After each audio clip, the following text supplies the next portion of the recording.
Today, we're going to dive into a centuries-long power struggle in Indian history that honestly doesn't get enough attention. It's an epic story of ambitious kings, non-stop warfare, and surprisingly, some really advanced forms of local government. Welcome to the Great Southern Rivalry. You know, it's a question you see again and again throughout history. When a big, unifying power collapses, it just leaves this massive vacuum. And in southern India, around the 3rd century CE, that's exactly what happened. The mighty Satavahana Empire crumbled, leaving behind this totally fractured political landscape that was just ripe for new players to jump in. For centuries, the Satavahanas had been the lords of the Deccan, a single dynasty that held this huge territory together. So when they fell, it didn't just end an era, it completely shattered the political unity of the whole region. It was like a free-for-all, unleashing a wave of brand new competing kingdoms.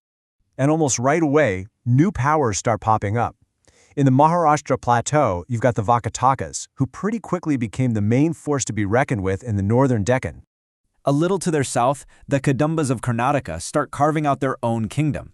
And their founder's story is pretty amazing. A Brahmin scholar named Mayura Sarman turned out to be such a brilliant warrior that he became king, and he even changed his name to Mayura Varman to mark the transition. Not bad for a scholar, huh? Meanwhile, over in the super fertile and incredibly strategic Krishna-Godavari Delta, the Ikshwakus took control. And this highlights a really crucial theme right from the get-go. If you wanted power, you needed to control the rich agricultural land. That's where the wealth was.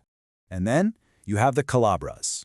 These guys are a total mystery. They might have been hill tribes, we don't really know, but they swept through the Tamil country and just toppled the old kingdoms. We know so little about them that historians call this whole time period the Kalabra Interregnum. It's like a dark age, a blank page in the history books, right before the next great powers would rise.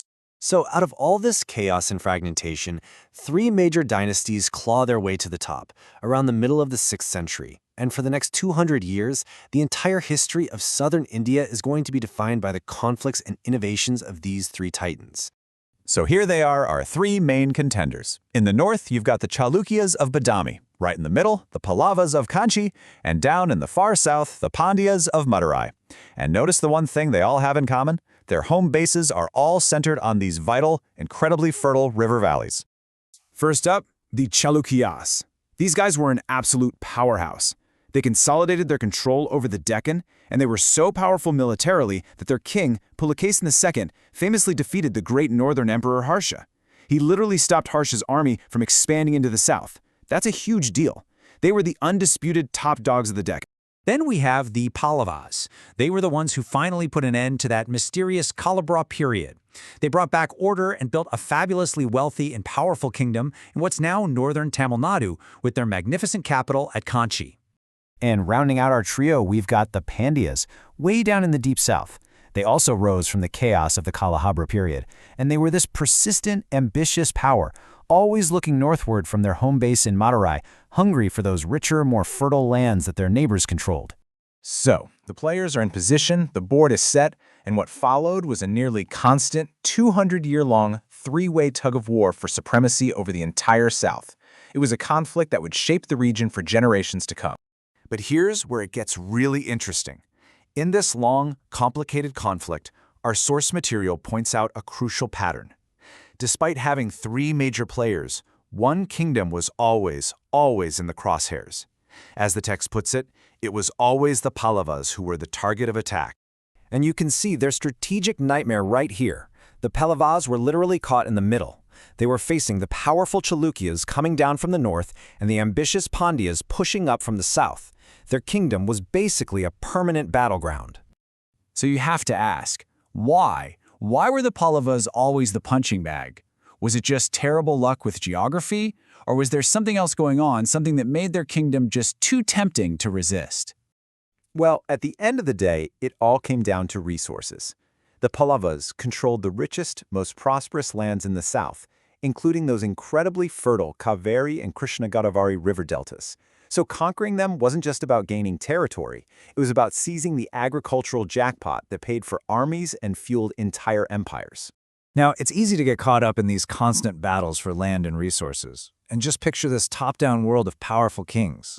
But what's really fascinating is that just beneath the surface of all these royal wars, a very different kind of power structure was humming along. So how did these kingdoms actually run day to day? At the very top, yeah, the structure looks pretty much like what you'd expect. You've got the king, he's the ultimate source of authority, he's got his ministers and royal family helping him out, and below them you have state officials doing the grunt work of collecting taxes and keeping law and order. A classic top-down system. But let's get real for a second. What about life way down at the local level, far away from the capital city and the king's court? Who is actually fixing the roads, managing the temples, and most importantly, keeping the irrigation canals working? The answer tells us something totally unique about South Indian society. And here's the reveal, and it is incredible. In the Pallava kingdom, a huge amount of local life was run by their own autonomous assemblies.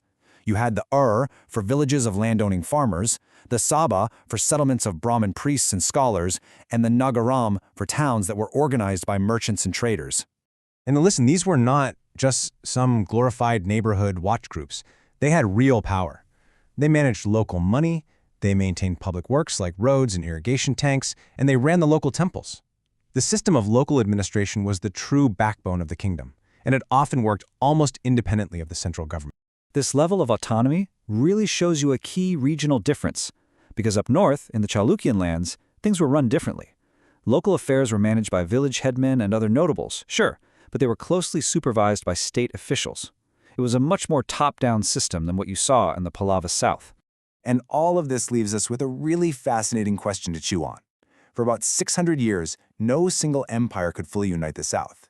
On one hand, you could see this constant disunity as a weakness, but on the other hand, was it the very thing that allowed these powerful, autonomous local governments to grow and thrive? Did it create a society that was governed just as much from the bottom up as it was from the top down? Definitely something to think about.